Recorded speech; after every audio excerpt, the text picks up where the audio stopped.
etsek de bitti o yalnız. Eleman yetişmediğinden mesleğimiz bitti. Doğumuzdan bunu gördük, devam edip yedik. 40 yıldır buranın esnafıyım, evet. Çırak olarak yanına geldik, devam ettik, gitti yani. O benim beraber çalıştık. Oluyor ama alışkanlık var, o yönden de devam ettik. Çalışmasan ne yapacaksın ki bu yaştan sonra? Bir ay sabaha kadar çalışırdık.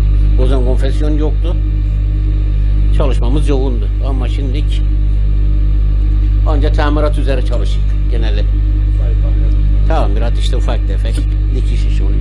Bunu terzi dediğin zaman her şeyi yapar. Giyim üzerine. Gömlek, pantolon, şavral. Şavral üzeri çalışıyoruz. Genellikle şavral. Evet. Genelde şavral.